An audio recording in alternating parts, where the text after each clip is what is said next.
ಸ್ನೇಹಿತರೆ ನಮಸ್ಕಾರ, ನಾನು ರವೀಂದ್ರ ಜೋಶಿ.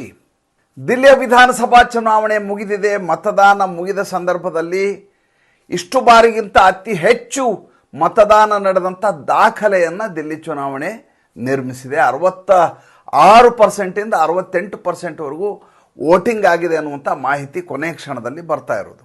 ಇದು 2013, 15, 23 ಬಾರಿಗಿಂತ 3ರಿಂದ 4% ಹೆಚ್ಚುವರಿ ಮತದಾನ ಆಗಿರುವಂಥ ದಾಖಲೆಯನ್ನು ತೋರಿಸಿದೆ.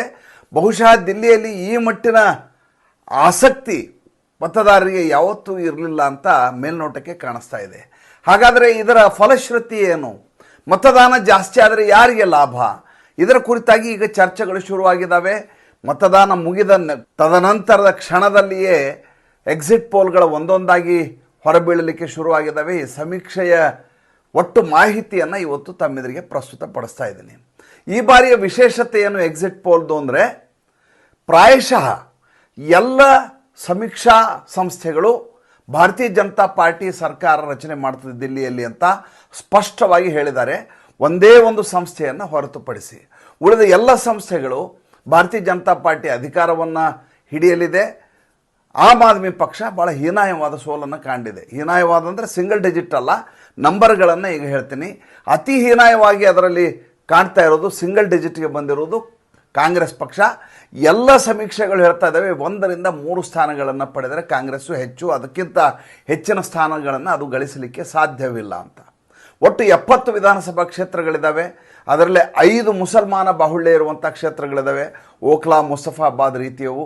ಅಲ್ಲಿ ಕೂಡ ಕಾಂಗ್ರೆಸ್ಸಿಗೆ ಯಾವುದೇ ರೀತಿಯಾದಂಥ ಒಲವನ್ನು ಅಲ್ಲಿಯ ಮತದಾರರು ತೋರಿಸಿಲ್ಲ ಅಂತ ಸಮೀಕ್ಷೆಗಳು ಹೇಳ್ತಾ ಇದ್ದಾವೆ. ಯಾವ್ಯಾವ ಸಮೀಕ್ಷೆಗಳು ಏನೇನನ್ನು ಹೇಳಿದ್ದಾವೆ ಅಂತ ಈಗ ತಮ್ಮೆದುರಿಗೆ ನಾನು ಪ್ರಸ್ತುತಪಡಿಸ್ತಾ ಇದ್ದೇನೆ. ಮೊದಲನೇದಾಗಿ ಮ್ಯಾಟ್ರೈಸ್, ಮೊಟ್ಟ ಮೊದಲ ಫಲಿತಾಂಶ ಬಂದದ್ದು, ಸಮೀಕ್ಷೆ ಬಂದದ್ದು ಮ್ಯಾಟ್ರೈಸ್ ಅವ್ರದ್ದು. ಮ್ಯಾಟ್ರೈಸ್ ಅವರು ಫೋಟೋ ಫಿನಿಶ್ ಅಂತ ತೋರಿಸಿದ್ದಾರೆ. ಅವ್ರು ಹೇಳ್ತಾರೆ ಭಾರತೀಯ ಜನತಾ ಪಾರ್ಟಿ 70ರಲ್ಲಿ 35ರಿಂದ 40 ಸ್ಥಾನಗಳನ್ನು ಗಳಿಸಲಿದೆ. 36 ಇಸ್ ಅ ಮ್ಯಾಜಿಕ್ ನಂಬರ್. ಇವ್ರದ್ದು 35ರಿಂದ 40 ಸ್ಥಾನ ಭಾರತೀಯ ಜನತಾ ಪಾರ್ಟಿಗೆ ಲಭ್ಯ ಆಗಲಿದೆ. ಹಾಗಾದರೆ ಆಮ್ ಆದ್ಮಿ ಪಾರ್ಟಿಗೆ ಎಷ್ಟು? 32ರಿಂದ 37 ಸ್ಥಾನಗಳನ್ನು ಅದು ಪಡೆಯುತ್ತೆ ಅಂತ ಇವರ ಅಂದಾಜು. ಇನ್ನು ಕಾಂಗ್ರೆಸ್ ಪಕ್ಷ ಒಂದೇ ಒಂದು ಸ್ಥಾನದಲ್ಲಿ ಗೆಲ್ಲಲಿದೆ ಅಂತ ಈ ಮ್ಯಾಟ್ರೈಸ್ ತನ್ನ ಸಮೀಕ್ಷಾ ವರದಿಯಲ್ಲಿ ತಿಳಿಸಿದೆ. ಇನ್ನು JVC ವರದಿ, JVC ಹೇಳುತ್ತೆ ಆಮ್ ಆದ್ಮಿ ಪಕ್ಷಕ್ಕೆ ಕೇವಲ 21ರಿಂದ 31 ಸ್ಥಾನಗಳು ಲಭ್ಯ ಆದರೆ ಹೆಚ್ಚು, ಆದರೆ ಭಾರತೀಯ ಜನತಾ ಪಾರ್ಟಿ 31ರಿಂದ 45 ಸ್ಥಾನಗಳವರೆಗೂ ಗೆಲ್ಲುವ ಸಾಧ್ಯತೆ ಇದೆ, ಅಷ್ಟು ಸ್ಥಾನಗಳನ್ನು ಗಳಿಸುವ ಸಾಧ್ಯತೆ ಇದೆ. ಅಂದರೆ ಸ್ಪಷ್ಟ ಬಹುಮತವನ್ನು ಅದು ಪಡೆಯುತ್ತೆ ಅನ್ನುವ ನಿಟ್ಟಿನಲ್ಲಿ ಅದು ಅಂದಾಜು ಮಾಡಿದೆ. ಕಾಂಗ್ರೆಸ್ಸು 0ಯಿಂದ 2 ಸ್ಥಾನಗಳನ್ನು ಗಳಿಸಲಿದೆ ಅಂತ ಈ JVCಯ ವರದಿ. ಇನ್ನು ಪಿ ಮಾರ್ಗ್ನವರು 21ರಿಂದ 31 ಸ್ಥಾನಗಳನ್ನು ಆಮ್ ಆದ್ಮಿ ಪಕ್ಷ ಸೆಳೆಯಲಿದೆ. ಭಾರತೀಯ ಜನತಾ ಪಾರ್ಟಿ 38ರಿಂದ 45 ಸ್ಥಾನಗಳಲ್ಲಿ ಗೆಲ್ಲಲಿದೆ. ಕಾಂಗ್ರೆಸ್ಗೆ 0ಯನ್ನು ಇವರು ತೋರಿಸಿದ್ದಾರೆ. ಚಾಣಕ್ಯ ಸ್ಟ್ರಾಟಜೀಸ್ ಅಂತ ಒಂದು ಹೊಸದು, ಇಷ್ಟು ದಿವಸ ಇದು ಬರೀ ಚಾಣಕ್ಯ ಅಂತ ಕೇಳಿದ್ವಿ ನಾವು, ಇದು ಚಾಣಕ್ಯ ಸ್ಟ್ರಾಟಜೀಸ್ ಅಂತ. ಇದು 25ರಿಂದ 28 ಸ್ಥಾನಗಳನ್ನು ಆಮ್ ಆದ್ಮಿ ಪಕ್ಷ ಗಳಿಸಲಿದೆ. ಭಾರತೀಯ ಜನತಾ ಪಾರ್ಟಿ 39ರಿಂದ 44 ಸ್ಥಾನಗಳಲ್ಲಿ ಗೆಲ್ಲಲಿದೆ. ಕಾಂಗ್ರೆಸ್ಸು 0ಯಿಂದ 3 ಸ್ಥಾನಗಳಲ್ಲಿ ಗೆಲ್ಲಲಿದೆ. ಅಲ್ಲಿಗೆ ಸ್ಪಷ್ಟ ಬಹುಮತ ಭಾರತೀಯ ಜನತಾ ಪಾರ್ಟಿಗೆ ದಿಲ್ಲಿಯಲ್ಲಿ ಲಭ್ಯ ಆಗಲಿದೆ, ಸರ್ಕಾರ ರಚನೆ ಮಾಡಲಿದೆ. ಇನ್ನು ಪೀಪಲ್ ಇನ್ಸೈಟ್ ಅಂತ ಇನ್ನೊಂದು ಸಂಸ್ಥೆ, ಸಮೀಕ್ಷೆ ಮಾಡಿದಂಥ ಸಂಸ್ಥೆ. ಈ ಸಂಸ್ಥೆ ಹೇಳುತ್ತೆ 25ರಿಂದ 27 ಸ್ಥಾನಗಳನ್ನು ಆಮ್ ಆದ್ಮಿ ಪಕ್ಷ ಗೆಲ್ಲತ್ತೆ.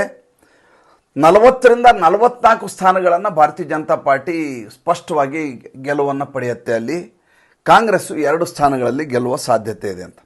ಪೀಪಲ್ ಪಲ್ಸ್ ಅಂತ ಇನ್ನೊಂದು ಸಂಸ್ಥೆ, ಈ ಸಂಸ್ಥೆ ಹೇಳುತ್ತೆ 10ರಿಂದ 19 ಸ್ಥಾನಗಳಲ್ಲಿ ಆಮ್ ಆದ್ಮಿ ಪಕ್ಷ ಅಷ್ಟಕ್ಕೆ ತೃಪ್ತಿ ಪಟ್ಕೊಳ್ಬೇಕಾಗತ್ತೆ. 10ರಿಂದ 19, 70ಕ್ಕೆ 10ರಿಂದ 19 ಸ್ಥಾನಗಳನ್ನು ಮಾತ್ರ ಗೆಲ್ಲುವ ಸಾಧ್ಯತೆ ಇದೆ. ಭಾರತೀಯ ಜನತಾ ಪಾರ್ಟಿ 51ರಿಂದ 60 ಸ್ಥಾನಗಳಲ್ಲಿ ಗೆಲ್ಲುವ ಸಾಧ್ಯತೆ ಅಂತ. 51ರಿಂದ 60 ಅಂದರೆ ಇರೋದೇ 70, 70ರಲ್ಲಿ 60 ಸ್ಥಾನ ಭಾರತೀಯ ಜನತಾ ಪಾರ್ಟಿಗೆ ಲಭ್ಯ ಆಗಲಿದೆ ಅಂತ. ಕಾಂಗ್ರೆಸ್ಸು 0ಯಿಂದ 2 ಸ್ಥಾನಗಳು ಅಂತ. ಈ ವಿ ಪ್ರಿಸೈಡ್ ಅಂತ ಒಂದು ಹೊಸದಾಗಿ ಬಂದಿದೆ, WEEV ಪ್ರಿಸೈಡ್ ಅಂತ. ಇವರು ಮಾತ್ರ ಹೇಳ್ತಾ ಇದ್ದಾರೆ ಆಮ್ ಆದ್ಮಿ ಪಕ್ಷಕ್ಕೆ 46ರಿಂದ 52 ಸ್ಥಾನಗಳು ಲಭ್ಯ ಆಗಲಿದ್ದಾವೆ ಅಂತ. ಆಮ್ ಆದ್ಮಿ ಪಕ್ಷವೇ ಅಧಿಕಾರವನ್ನು ಹಿಡಿಯಲಿದೆ, 46ರಿಂದ 52 ಸ್ಥಾನಗಳಲ್ಲಿ ಗೆಲ್ಲಲಿದೆ. ಭಾರತೀಯ ಜನತಾ ಪಾರ್ಟಿ ಕೇವಲ 18ರಿಂದ 23 ಸ್ಥಾನಗಳಿಗೆ ತೃಪ್ತಿ ಪಟ್ಟುಕೊಳ್ಳಬೇಕಾಗತ್ತೆ ಇದು ಅಂತ. ಈ ವಿ ಪ್ರಿಸೈಡ್ ಅನ್ನೋದು ಮೊದಲೇ ಬಾರಿಗೆ ಸಮೀಕ್ಷೆಯನ್ನು ಮಾಡಿರುವಂಥ ಸಂಸ್ಥೆ. ಇಲ್ಲಿವರೆಗೂ ಇವರು ಯಾವತ್ತೂ ಯಾವುದೇ ಚುನಾವಣೆಯಲ್ಲಿ ಈ ರೀತಿಯಾದಂಥ ಸಮೀಕ್ಷೆ ಮಾಡಿದಂಥ ದಾಖಲೆಗಳು ಎಲ್ಲಿಯೂ ಲಭ್ಯ ಆಗ್ತಾ ಇಲ್ಲ. ಈ ಒಟ್ಟು ಪೋಲ್ ಆಫ್ ಪೋಲ್ಸ್ ಅಂತ ತೆಗೋಣ, ಅಂದರೆ ಎಲ್ಲದರದ ಅಂದಾಜನ್ನು ತೆಗೆದಾಗ, ಇಷ್ಟು ಒಟ್ಟು ಅಂದಾಜುಗಳನ್ನು ತೆಗೆದು ಎಲ್ಲದರದ್ದು ಬೇರೆ ಬೇರೆ ಸಮೀಕ್ಷೆಯನ್ನು ಒಟ್ಟು ಸೇರಿಸಿದಾಗ ಬರುವಂಥ ಫಲಶ್ರುತಿ ಏನು ಅಂತ ನೋಡಿದಾಗ ಭಾರತೀಯ ಜನತಾ ಪಾರ್ಟಿ 44 ಸ್ಥಾನಗಳನ್ನು ಗಳಿಸಲಿದೆ, ಒಟ್ಟು 44 ಸ್ಥಾನಗಳನ್ನು. ಆಮ್ ಆದ್ಮಿ ಪಕ್ಷ 25 ಸ್ಥಾನಗಳನ್ನು ಗೆಲ್ಲಲಿದೆ. ಕಾಂಗ್ರೆಸ್ಸು 1 ಸ್ಥಾನವನ್ನು ಗಳಿಸಿಕೊಳ್ಳುವ ಸಾಧ್ಯತೆ ಇದೆ ಅಂತ. 44 ಸ್ಥಾನ ಅಂತಂದರೆ 36 ಇಸ್ ಅ ಮ್ಯಾಜಿಕ್ ನಂಬರ್. 44 ಸ್ಥಾನ ಅಂದರೆ ಸ್ಪಷ್ಟವಾದಂಥ ಬಹುಮತವನ್ನು ಭಾರತೀಯ ಜನತಾ ಪಾರ್ಟಿ ಪಡೆಯಲಿದೆ. ಅಂದರೆ ಇಷ್ಟೂ ಸಮೀಕ್ಷೆಗಳನ್ನ ಸೇರಿಸಿದಾಗ ಬರುವಂಥ ಮೊತ್ತ. ಬಿ ಜೆ ಪಿ ಹಾಗಾದರೆ ಹೈಯರ್ ಎಂಡ್ ಎಷ್ಟು, ಲೋವರ್ ಎಂಡ್ ಎಷ್ಟು ಅಂತ ನೋಡಿದಾಗ ಬಿ ಜೆ ಪಿ ಅತಿ ಹೆಚ್ಚು ಸ್ಥಾನ ಗಳಿಸೋದು ಅಂತಂದರೆ 56 ಸ್ಥಾನಗಳನ್ನು ಗಳಿಸಿದೆ 70ರಲ್ಲಿ. ಕನಿಷ್ಠ ಎಷ್ಟು ಗಳಿಸುತ್ತೆ ಅಂದರೆ 38 ಸ್ಥಾನಗಳನ್ನು ಗಳಿಸಲಿದೆ. ಅಂದರೆ 36 ಮ್ಯಾಜಿಕ್ ಮಾರ್ಕ್ ಇದ್ದಾಗ 36 ಅನ್ನುವಂಥ ಮ್ಯಾಜಿಕ್ ಮಾರ್ಕ್ಗಿಂತ 2 ಸಂಖ್ಯೆಯನ್ನು ಜಾಸ್ತಿಯಾಗಿ ಇದು ಗಳಿಸುವಂಥ ಸಾಧ್ಯತೆ ಇದೆ. ಈ ರೀತಿಯಾದಂಥ ವರದಿಯನ್ನು ನೋಡಿದಾಗ ಮೇಲ್ನೋಟಕ್ಕೆ ನಮ್ಮ ಇಷ್ಟು ದಿವಸದ ವರದಿಯ ಪ್ರಕಾರ, ನಾವು ಮಾಡಿದ ವಿಶ್ಲೇಷಣೆ ಪ್ರಕಾರ ಹೇಗೆ ಭಾರತೀಯ ಜನತಾ ಪಾರ್ಟಿ ನಾಗಾಲೋಟದಲ್ಲಿ ಗೆಲ್ಲುವ ಹಂತದಲ್ಲಿದೆ ಅಂತ ನಾವು ವರದಿ ಮಾಡಿದ್ವೋ ಅದಕ್ಕೆ ಹತ್ತಿರವಾದಂಥ ಸಮೀಕ್ಷಾ ವರದಿಗಳು, ಎಕ್ಸಿಟ್ ಪೋಲ್ಗಳು ಬರ್ತಾ ಇದ್ದಾವೆ. ಒಂದನೇದು. ಎರಡನೇದು, ಇವತ್ತು ನಡೆದಂಥ ಗ್ರೌಂಡ್ ರಿಪೋರ್ಟ್ನಲ್ಲಿ ಎಲ್ಲ ಬೇರೆ ಬೇರೆ ಭಾಗಗಳಿಗೆ ವರದಿಗಾರರು ಹೋಗಿ ಜನರನ್ನು ಸಂಪರ್ಕ ಮಾಡಿದಂಥ ಸಂದರ್ಭದಲ್ಲಿ ಜನ ಹೇಳಿದಂಥ ಮಾತಿನ ಫಲಶ್ರುತಿ ಏನಪ್ಪ ಅಂದರೆ, ಜನ ಅಲ್ಲಿ ಬದಲಾವಣೆಯನ್ನು ಬಯಸಿದ್ದಾರೆ. ಎರಡನೇದು, ಯಾವ ಅರವಿಂದ್ ಕೇಜ್ರಿವಾಲ್ ಅವರು ಪ್ರಾಮಾಣಿಕ ಅಂತ ಅಲ್ಲಿ ಜನ ನಂಬಿದ್ರು, ಈ ಬಾರಿ ಅವರ ಪ್ರಾಮಾಣಿಕತೆಗೆ ಚ್ಯುತಿ ಬಂದಿದೆ. ಈತ ಪ್ರಾಮಾಣಿಕ ಅಲ್ಲ, ಈತೊಬ್ಬ ರಾಜಕಾರಣಿ ಅನ್ನುವುದು ಜನರಿಗೆ ಸ್ಪಷ್ಟವಾಗಿ ಗೊತ್ತಾಗಿದೆ.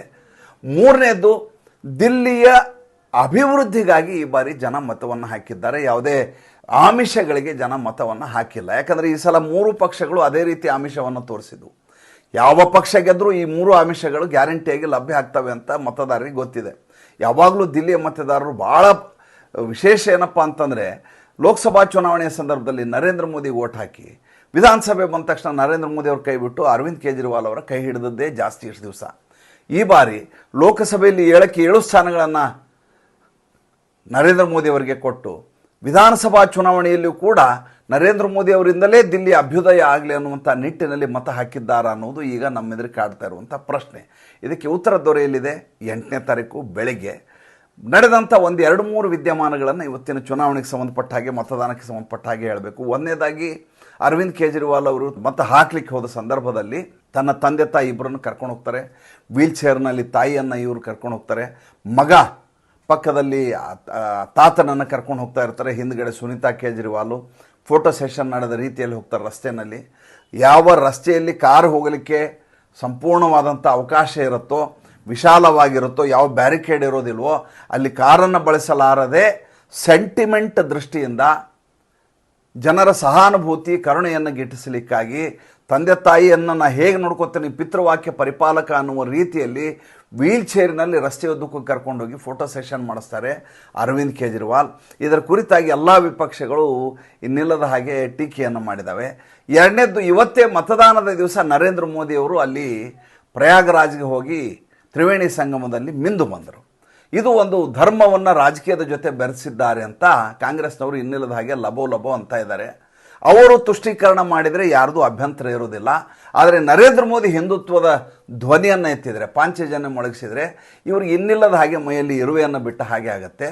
ನರೇಂದ್ರ ಮೋದಿ ಅವರು ಇವತ್ತೇ ಯಾಕೆ ಹೋಗಬೇಕಾಗಿತ್ತು ಗಂಗಾ ನದಿಯಲ್ಲಿ ಸ್ನಾನ ಮಾಡಲಿಕ್ಕೆ ತ್ರಿವೇಣಿ ಸಂಗಮದಲ್ಲಿ, ನಾಳೆ ಹೋಗ್ಬೋದಿತ್ತಲ್ವಾ ಅಂತ ಆರ್ಗ್ಯುಮೆಂಟ್ ಮಾಡ್ತಾ ಇದ್ದಾರೆ. ಮೊದಲನೇದಾಗಿ ನರೇಂದ್ರ ಮೋದಿಯವರು ಈ ರೀತಿ ತ್ರಿವೇಣಿ ಸಂಗಮಕ್ಕೆ ಹೋಗಿ ಡುಬ್ಕಿ ಹೊಡೆಯೋ ಮೂಲಕ ಮತ ಕೇಳಬೇಕಾದಂಥ ಅಗತ್ಯ ಇಲ್ಲ. ಅದನ್ನು ಮೀರಿದಂಥ ರಾಜಕಾರಣ ಮಾಡುವುದು ನರೇಂದ್ರ ಮೋದಿಗೆ ತುಂಬ ಚೆನ್ನಾಗಿ ಗೊತ್ತಾಗಿದೆ. ಎರಡನೇದು, ಅರವಿಂದ್ ಕೇಜ್ರಿವಾಲ್ ಏನು ಅಂತ 2012ರಿಂದ ಇಲ್ಲಿಯವರೆಗೂ ದಿಲ್ಲಿಯ ಜನ ಸ್ವತಃ ಕಣ್ಣಾರೆ ನೋಡಿದ್ದಾರೆ. ಅಲ್ಲಿಯ ರಸ್ತೆಗಳು ಮಾತಾಡ್ತಾ ಇದ್ದಾವೆ, ಅಲ್ಲಿಯ ಡೆಬ್ರೀಸ್ಗಳು ಮಾತಾಡ್ತಾ ಇದ್ದಾವೆ, ಅಲ್ಲಿಯ ನೀರಿನ ಟ್ಯಾಂಕ್ಗಳು ಮಾತಾಡ್ತಾ ಇದ್ದಾವೆ, ಅಲ್ಲಿಯ ಲಿಕ್ಕರ್ ಶಾಪ್ಗಳು ಮಾತಾಡ್ತಾ ಇದ್ದಾವೆ, ಅಲ್ಲಿಯ ನ್ಯಾಯಾಲಯಗಳು ಮಾತಾಡ್ತಾ ಇದ್ದಾವೆ. ಹೀಗಾಗಿ ಈಗಾಗಲೇ ಯಾರಿಗೆ ಮತ ಹಾಕಬೇಕು ಅಂತ ತೀರ್ಮಾನ ಮಾಡಿದಾರಲ್ಲ ಪ್ರಜ್ಞಾವಂತ ಮತದಾರರು, ಅವರ ತೀರ್ಮಾನ ಈಗಾಗಲೇ ಆಗಿ ಹೋಗಿದೆ. ಇವರು ಏನೇ ಹೊಡೆದಾಡಿದರು 8ನೇ ತಾರೀಕು ನಮ್ಮ ನಿರೀಕ್ಷೆಯ ಫಲಿತಾಂಶ ಬರುತ್ತೆ ಅನ್ನುವಂಥ ಆಶಯದೊಂದಿಗೆ ಈ ಸಂಚಿಕೆಯನ್ನು ಮುಗಿಸ್ತಾ ಇದ್ದೀನಿ. ಸಂಚಿಕೆ ಇಷ್ಟ ಆಗಿದ್ದರೆ ಲೈಕ್ ಮಾಡಿ, ಫಾಲೋ ಮಾಡಿ, ಶೇರ್ ಮಾಡಿ. ದಯವಿಟ್ಟು ನಮ್ಮ ಮುಕ್ತ ಪತ್ರಿಕೋದ್ಯಮಕ್ಕೆ ಆರ್ಥಿಕವಾಗಿ ಬೆಂಗಾವಲಾಗಿ ನಮಸ್ಕಾರ.